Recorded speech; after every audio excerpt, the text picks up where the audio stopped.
Hi, I'm Luke Hector from the Broken Meeple. This is a show about board games where you tend to hear me raving and ranting a lot, but usually more the ranting side.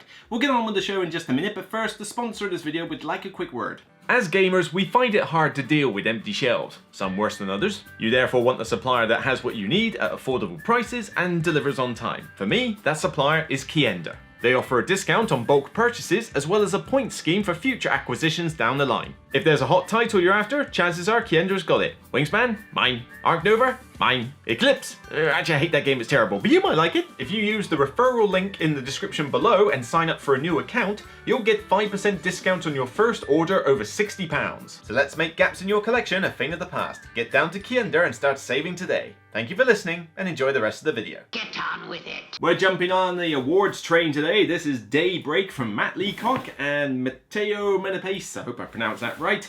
This is certainly in the limelight at the moment because we've recently just had the Spiel des Jahres Awards, and even though I must admit I think the Spiel des Jahres Awards were a little bit tame this year, to say the least, this is the winner of the Kennerspiel, which is meant to be the one that's slightly more thinkier gamers, like not necessarily for families.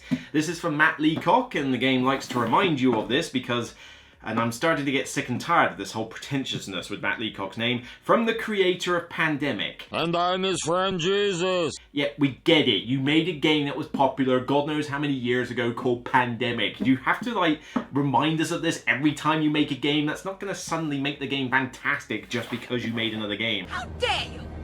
Open his head! Does any other designer do this? I swear, why do we keep doing it? But, you know, that's aside. This is a game about climate change, which is certainly a theme that's probably a bit more topical than most these days as I swelter in the heat of the UK summer. But this one is a co-op game where you are trying to basically stop the world from going into, you know, well, hell on toast, literally, I guess, from climate change, and you have a card engine building system in order to achieve these goals while bad stuff happens to you. This is also a game that, you know, likes to portray the fact that it's made with, you know, eco materials, so like the box and everything like that, and the components are made with, like, I don't know, recyclable this or eco-friendly that. I mean, when you feel the box itself, it definitely doesn't feel like the whole glossy exterior box you get with, you know, other publishers, and, you know, they haven't gone, you know, too over the top with artwork, you know, particularly with the box. It's fairly stark in that respect, but this is definitely kind of a game that's making a statement as well as trying to make a decent game. Well, the question is it worthy of being nominated, let alone winning the Kennerspiel, or is this one that has been maybe overhyped in its regard? Time to find out. I hope they remember you. Daybreak is a co-op experience where you are trying to stem the effects of climate change. Bad stuff is going to happen, and your player boards that have these nasty emission tokens over it, so stuff like, you know, animal slaughtering in factories and car emissions and unclean power, that kind of thing, these during each turn will generate emission cubes. The more of these emission cubes that build up, the more the planet heats up and starts raising in temperature, and as this temperature gauge rises, you start having to deal with more crisis cards that come out, which have various negative effects that you've got to deal with, because if you don't, well, it just makes things more negative for you. But the way that you do it is that you have a deck of, you know, and this is not even all the cards, there's quite a lot of them, of these different cards with various abilities and tag icons. Yes, we're talking like Terraforming Mars, Arc Nova type mechanics here. This basically has different, you know, cards with different special abilities that will help you to mitigate these tokens on your board and deal with the crisis cards. You have 5 stacks in front of you, and depending on which nation you take based on player count, you will have 5 different cards in front of you. And the idea is that each one has an ability that you can trigger, maybe with some restrictions, but it has tag icons, and some of these abilities get better when you've got more tags. When you draw and play more cards, you can choose to place them behind the card so that you add the icons to whatever ability was on the front. You could decide to replace the front ability with a new card, thus giving you another new ability, or you can discard the cards for various abilities that are on said cards, or in some cases with these local projects that are group dependent, you might have to tuck the cards underneath them so that they enable you to do really cool stuff. Now, when you get to the end of a round and you're done with all your actions, all these negative tokens are going to be added up and they're going to generate these emission cubes. You've got ones for 5s here, but mainly you've got these little cubes.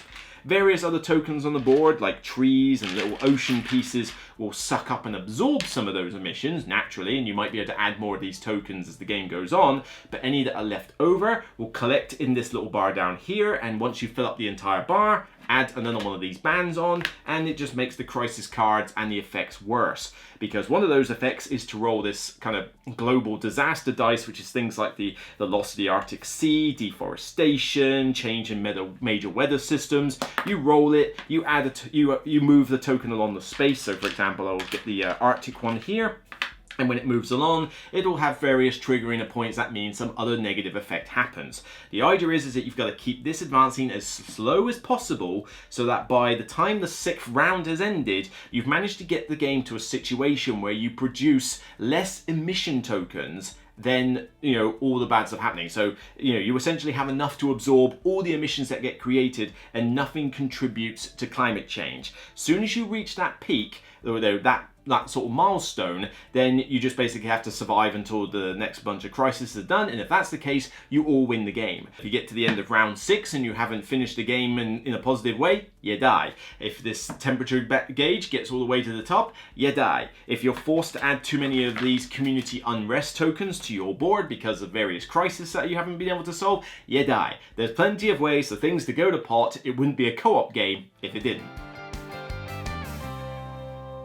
Quite a simple overview of the game, but yeah, the game isn't really that complicated to play. The rulebook is, you know, a small size rulebook and may have a lot of pages in it, but there's not a huge amount of text in here. Most of it is pictorial examples, and there's kind of like a short form scenario of the game, you know, like a kind of summary in the first few pages, where it kind of gives you an overview of how the game works from start to finish, and you won't be able to, like, you know, play the game from this, but it will certainly give you a decent idea of how certain things work before you then eventually get to the main start of the rulebook and get into the nitty-gritty of it. But there's not a huge amount of rules to read. There isn't really a great deal of ambiguity in, you know, the rulebook itself, although you will probably get some FAQ moments arising from some of the card abilities. I mean, just go on Board Game Geek, you'll see plenty of them in the thread, but overall it's a relatively simple game to pick up. That's easy! The main highlight of the game is the card engine building itself, so this is really the meat of the game, and if this doesn't work, then, well, the game falls apart. But this is a cool little system. You only draw so many of these cards around, so you've only got so many options on you, but you do find that there's a lot of different ways that you can be clever with these cards. So, you know, the decision to make about whether you tuck these behind a card or discard them or use them as new abilities is quite a cool one to make and can lead to some very tense moments, you know, when you're trying to, oh, should I? But then I get rid of this one, I'm not entirely sure. And it allows you to create some really cool power plays, some of which go to extreme broken levels, we'll get onto that a bit later, but it does enable you to be really crafty, because you can do clever stuff like go, right, well, let's see, I want to use this ability, but hang on, I could do another icon for that. Fine, let's tuck this one underneath it. Right, now let's use the ability. Okay, cool. I think the ability's done with now, so let's replace it with another card that requires me to use the same tags. Great, now I can use this ability. So you can really chain off these really cool combos while you go through, and again, these abilities are not tricky to deal with. There's a decent amount of variety in them, although there are some rinse repeats here and there. Every card is unique, but the effects might just be tailored to a different type of resource or a different type of, you know, different type of tag. The global projects are a nice little touch. You have a, you know, bigger deck than this normally, but you will draw 2 from the deck, and you as a group will decide which one that you want to put in play, and these ones give you some really cool benefit for the whole group, but sometimes you need to put something there to activate it or contribute, and so this adds a little bit of that co-op discussion element of deciding, well, you know what, that is useful, but then this is what we kind of need right now. Fine, we're going to have this one.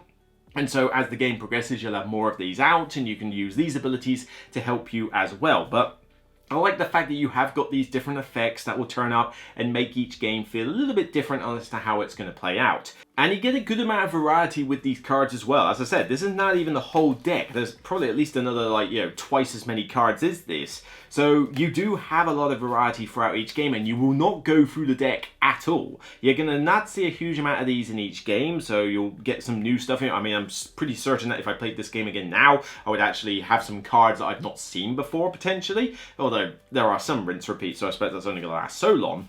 But this does mean that you will have a variety of different paths to follow in terms of how you're going to play out, what combos you're going to do, what thing you're going to focus on. One game, I might be really good at getting these resilience tokens that makes the crisis card not that big a deal. Great. But then there might be another game where I can get clean energy really quickly. There might be one where I can deal with the emission tokens really quickly. Maybe there's one that I can draw so many cards and just draw out most of the deck. Or maybe there's one that lets me control all these unrest tokens. I haven't got to worry too much. It's very tactical. It's definitely not a strategic game. You know, you're basically going to be at the mercy of these cards to an extent. More on that later. But it does mean that each game's going to feel a little bit different from the one previously, because just by the very nature of what cards you get will change up how your game plays out. This one may be a bit of a personal thing, but you know, this game is going for eco-friendly, which is fine. I get it. The box is like kind of, you know, fairly basic material and doesn't exactly look great on the shelf. These boards, even though they do fit together and, you know, they are reasonably thick, you can feel that cheapness in them. You can feel the eco materials there. The cards themselves aren't too bad. They're a little bit on the thin side. You may want to consider sleeving them, but, you know, they're not terrible. The cases, yeah, this is definitely going into a very cheap territory here. I mean, last time I saw tubs like these, I think I was in a chip shop. This is the kind of stuff that you get like curry sauce or like, you know, your chips in general in at the beach. They're very cheap, but they're sturdy enough, and they will do the job of holding tokens, although I wish they gave you more than 4 boxes, because you have to mix and match a lot of the stuff together, which kind of defeats the point of having them in the first place. And then you've got these little chintzy lids that you put on them, so it's definitely cut price. I mean, even the boxes to store the cards are essentially just very basic coloured cardboard, and as much as it's cool to have everything condensed in one place, these are a little bit too snug. I mean, when you put all the cards in here, you will find it increasingly difficult to be able to get the lid off these tuck boxes to the point where you are going to be tearing the sides easily just trying to unpack the game, because it is just a bit too snug, and it didn't need to be. Just a little bit of extra room to allow for a little bit of wobble room and to allow yourself to not tear the box to get them open. Although this also adds to the problem that if you want to sleeve this game, they won't fit in these tuck boxes, so you'll have to chuck these away anyway if you are going to sleeve the game. Really, the only thing that's, I don't know, I can't say you could call it premium, is that there's a couple of little wooden pieces in here with some screen printed elements. The die is normal, again, it's a custom die, but yeah, nothing in here feels premium because it is built with eco materials. But then that doesn't really reflect in the cost. This game still costs you somewhere between £50 to £60 to buy. What? Wow. If you're going to make stuff out of eco materials, if you're going to make everybody jump on this bandwagon, you might also need to be able to try and make the cost a bit cheaper to compensate. You know, I mean, I'm not saying that it's easy to do, and certainly to be eco-friendly, sometimes you still have to pay a lot of money for it. I mean, the rewood thing that Czech Game Editions did with Cut and Horror, you know, those look really cool. It's recycled wood, but it's not cheap to make those pieces. But I can't imagine it was that expensive to make these cards or to make these little chip shop dishes. I mean, that couldn't have been too hard. But put it this way, £50 to £60, right? I'm reviewing, or have reviewed, Wild Gardens recently, right? Beautiful artwork, stellar components, you know, you can upgrade some bits of it, but for the most part, really, really solid production quality. This one only cost £56 to pre-order off their site. So where did the £56 or so come from Daybreak? This I don't quite get. I'm not seeing where the money has gone. So when you buy this, don't expect to be getting anything premium components-wise, or even anything particularly great artwork-wise. I mean, the artwork's very basic. I mean, most of it kind of feels a bit like mostly like clip art, really. This feels like clip art, and some of it just feels like technical diagram art. You know, I mean, you thought the cards in Terraforming Mars looked pretty dull, you know, you ain't seen nothing yet. So if you're buying this, don't expect premium quality. You're buying this because you want to support the fact that it's made with eco materials, which is fine, and that's a perfectly justified and, you know, decent thing to aim for and strive for. We could do with that in the board game industry. But yeah, you're not exactly getting value for money for it. Okay, that's a start. That's very earth-friendly. This game fails also at one particular main aspect, which is kind of hard to accept given of the fact that it goes on about Matt Leacock and the pandemic, criteria here, but somehow you've created a co-op game that doesn't feel like a co-op. What? Because it doesn't. You can play this solo or with up to 4 players. But honestly, this game is 99.9% a solo game. Now, we talk about the term multiplayer solitaire when we talk about Euro games, and that's something that happens sadly too often for my liking. A competitive game where you don't really care that the other players are there, you're just doing your own thing. Well, co-op games are supposed to get around this by having you discuss stuff with other players, do cool combos with each other and things like that. This game somehow manages to make a co-op multiplayer solitaire. How the hell do you do that? That's like a whole new Steam achievement in itself. Literally, there's no reason for other players to be there because the solo game and the multiplayer game play out essentially the same. You have a starting power, so you could be I forget what they're called, but you got the rest of the world and you got the Soviets and stuff like that. And you might have some slightly different starting cards, but you have your own board with your own emission tokens and power tokens. You have your own cards. You have your own hand of cards. So you are doing all these mechanics and all this combo building, but you're not affecting what the other players do. There are a few cards, and I do mean a few cards in the deck, really not that many when you consider the size of the deck, that do say, right, you can give one card to another player. But that should be a fundamental rule in the game. It should not be something that's on a handful of cards in a giant deck. Why is that not a thing? Why don't you just put a rule in the game that says once per round you may give a card to another player? That would enable more discussion. I could say, well, what are you missing here? You're having a bit of trouble with your power tokens. Well, hang on, I've got something here that could work. You got enough tags for this? Ah, you're lacking on a few power tags. Well, hang on, let me draw some more cards. Okay, yeah, fine, I got a few. Oh, I got a nice one here that could help with that. I know, how about this card? The amount of cooperation you could generate from just that little rules tweak that I thought of in 5 seconds solves that problem. That's the stupidest idea I've ever heard, you imbecile. The only thing other than that tiny little aspect that requires any amount of cooperation is deciding which of the 2 projects you want to take at the start of the round. Wow, that really needed my 3 friends to be at the table, considering in a solo game I can just go, that one. Really? That took a lot of cooperation, didn't it? How do you do that? In order to win the game, you have to get to a situation where all of you are in that state. But if somebody else is letting the group down, if I'm doing really well with my engine and somebody else isn't doing really well with theirs, I've got no means to help them with their engine, apart from just sort of going, right, you've got those, well, I suppose you could do that, but, that's only when you are comfortable with your own engine.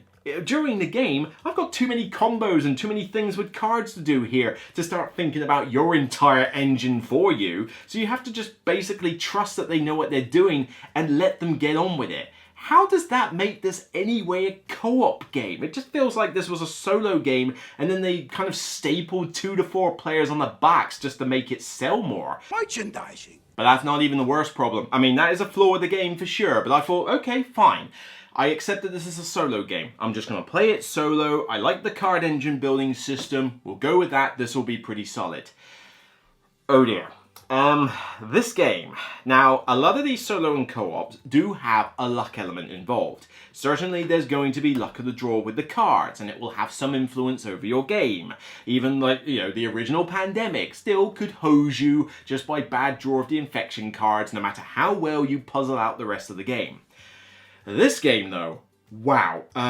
When you're talking about swings of luck and impacts of thereof, this game reaches an entire new definition of that phrase. I mean, I don't even know how you could describe it.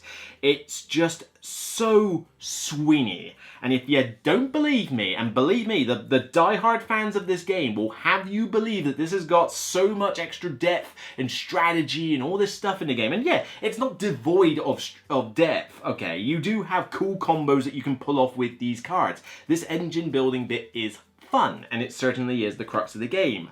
But you have to win this in 6 rounds.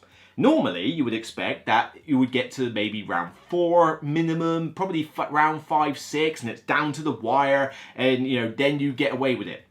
There is evidence of people who have won this in round 1. Right. Not kidding. Round 1 and 2 and 3, this game is pretty much possible to win in any round of the game purely based on the cards you draw. This game literally doesn't really have a difficulty setting. You can't say easy, medium, or hard. It pretty much dictates the difficulty of the game purely by what you get from the deck. That is broken beyond all belief, and I am shocked that I am not seeing a lot of this brought up when critics are talking about this. This is a massive problem because I don't feel like I've done, I've won by skill. I win in round 2 and I go, wow, I won in round 2, that's fantastic. Look at me, a massively great player. But then that might literally have been because the first 6 cards I drew were basically, oh yeah, that combos with that, which does that, which does that, which does that, allows me to draw all this, yep, okay, we can do all this, do all this, do all this, oh yeah, I've won. Doesn't feel satisfying when the game basically just hands you the game. But then there are times when the game can just hose you when, you have clearly done everything you need to. Because, for example, you've got to get rid of a bunch of these emission tokens, right? And, get your emission cubes down. There are times where I've got to round 4 and I'm at a situation where it's like, right, literally all I've got to do is kill a couple of these last specific emission tokens and I'm good. I'll be in the right situation, I win. What have I got to do? Well, I've got to find a specific card, like, for example, this one, that removes emission tokens. Okay, great. I don't have any of those at the moment, but I'm sure I'll find some. I've got 2 cards that let me draw 8 from the deck and find specific tags. All right, well, let's draw 8 with this one. All right, any of them with that particular tag? Nope. Okay, let me draw another 8. Nope, nothing there. Okay, all right, well, let me draw 3 cards with this one. Okay, any of those get rid of emission tokens? Nope. Okay, what about these 3? Nope. Oh, wait a minute, I can discard 2 cards, right, fine, we'll draw another 1, okay? Nope. Nope. Nope. Yes, you can have a situation where the game basically locks itself out because you physically just can't draw a card that gives you the last little piece that you need in order to win the game. And some people will say that's bad play. I don't think so, because you've managed to do well at everything else. You literally only have to do one tiny thing, and the game won't let you do it unless you draw a specific card out of the deck. I had a game where I could have won on round 3. I drew through about 50, 60 cards and did not find a single one that said to remove an emission token. So I got to the end of round 6 and barely won by the skin of my teeth because of that. That's not bad play, that is literally just randomness of the deck, and no other co-op game, is that crazy with it. I mean, even in Pandemic, yes, occasionally on a rare blue moon it might hose you down despite your best laid plan. But let's say in Pandemic, I know that the last thing I need to do in order to cure this disease is, right, we need to get over there, I need to trade this card, and then we can cash in those cards, we've cured the disease, great, we win. I can now go about doing that. We can enact that plan as soon as we thought of it. As soon as you enact a plan in this, the card deck will then decide whether your plan can go forward or not.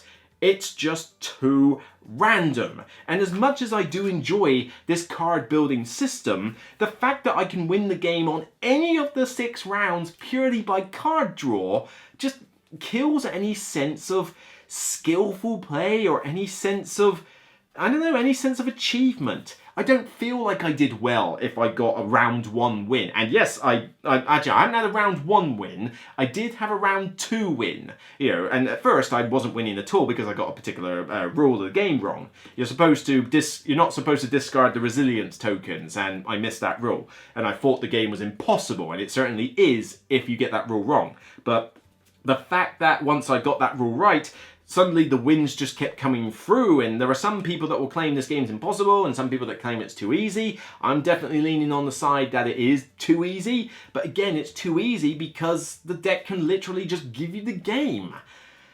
I mean, some people actually say that you're supposed to ignore the crisis cards, a fundamental negative part of the game that is supposed to hinder you. Most people who play this like 20, 50 times say that the best way to win is to ignore them entirely and just go for the engine as quick as possible. And annoyingly, it kind of works. And everybody's okay with this? Did I miss something? What kind of game basically says one of these negative things isn't that big of a problem? Can you play Pandemic without, caring about the infection cards at all? I think not. By all accounts, it doesn't make sense. So Daybreak falls into that category of being a game with massive potential. I mean, the theme of this, it's very abstracted. So yes, it's about climate change and that, but when you're playing these cards, you don't really feel like you're doing the whole sort of climate change theme. It is very mechanical. But this card stuff that you do is good fun. I like the local projects that you choose from and that give you cool benefits. That's fun. I like the whole deciding, right, do I want to have extra tags or do I want a new ability or something? That is fun. I don't deny that that aspect is cool. But the sheer amount of swingy impact from the random factor in this kills a lot of the enjoyment of the game. I feel like I'm just playing a game and seeing where it goes. You know, I can play this on Board Game Arena now, and it's got a good port on Board Game Arena actually. And as I say, I could win in round 6 by the skin of my teeth. I could win in round 1 because I got the best cards ever. And the game doesn't really feel that difficult. I mean, you can add challenge cards to the mix to make the game harder or easier for you. But because the game is not harder because of the skill level increase, it's just harder because you've put more obstacles in your way and you're hoping that luck of the draw gets you there. It doesn't feel like there's a good sense of achievement when you do win. It just feels like the game's playing me and not me playing the game. And I'm surprised that this got to a Kennerspiel win despite these issues. There's certainly some die-hard fans of the game, and fair enough, if you're willing to put up with that random factor, I can see this being good fun for people. I cannot see why you would play this as a group. There's just no point. There is little to no interaction with other players, so why would you bother making the game longer and potentially more chaotic as a result? You would much better just to play this solo, at which point I'm not going to pay 50 something quid to get a game made out of eco components from the chip shop. You know, I'm going to go on Board Game Arena and play a nice easy port on there, which I will do now and again, I guess. But yeah, I mean, for something that is a Kennerspiel winner, I had greater expectations, particularly as it's got Matt Leacock's name on the box. I don't care about the whole from the creators of Pandemic pretentious stupidity, but you know, I was expecting, okay, this guy's done a lot of co-ops before, this is still going to be a pretty solid venture. But it's a wasted opportunity, really wasted, and I can't say the game is bad because I think the card engine building is still good fun. You know, this does elevate it quite a bit, but I'm giving this one a 4 out of 10. This is below average, and it could have been really, really good. I could see this easily getting an endorsement level rating, probably not distinction level, but endorsement certainly. But you're paying a lot of money for very cheap components. You know, yes, it's eco-friendly, but it's not cheap to compensate for that. And you're basically just getting a game where, as fun as this card engine building can be, you don't feel like you're in control. You feel like the game's in control. It's already dictated whether you'll win easily or not because of what cards it gives you. There's not enough mitigation. There's not enough, you know, ways to control your outcome. I mean, it could literally be a case that you just need one thing and the deck refuses to give it to you. That just happens. That just seems a little bit naff. And again, I just expected more from a Kennerspiel win. This one just left me frustrated that, like, a really cool opportunity to have an important theme be represented well in a game that had a really good engine building system and could be a decent challenge, you know, just feels squandered to something that feels very mechanical, feels completely swingy and luck dependent at the best of times, and has a difficulty rating that ranges to all extremes of brokenness, you know, while still paying premium prices for a game with components from the chip shop. I wanted this to be better, but yeah, I think this one definitely did not deserve a Kennerspiel win. I hope they remember you. So that's it for me on this episode of The Broken Meeple. If you like what you see, then thumb it up on YouTube and thumb it up on Board Game Geek when it goes live on the page. Check out the rest of the content I've done. Wild Gardens might be out already, or it's coming out soon. By all means, check out that game. For the same price point, you can get a, shall we say, a bit more of an improved game out of that one. Obviously, let me know your thoughts in the comments. There are some die-hard fans of this game, so I'm sure I'm going to get some flack for that. But by all means, I want to know, do you support this whole, you know, eco-friendly components thing? Are you willing to pay the extra money for it? Do you think that's, you know, a good way to go? Do you think that this game is completely dependent by luck? Do you think there's a lot of strategy involved? I mean, I have heard both sides of the coin argument-wise, and I can see where people are coming from, but, you know, there's a few things I don't think you can deny here. And also, do you actually feel there's a point playing this co-op, or is that a complete waste of time and this is basically a solo game for you? You know, I would certainly be interested to know what kind of rules tweaks you could make to the game to make it a bit more less swingy and random. But, you know, that being said, I think we're going to get quite an interesting mix of comments on this one, given the recent hype it's just gotten. So until next time, remember, regardless of whether you can deal with the planet heating up any more than it already is, I certainly can't. It's still only a game, so bye for now.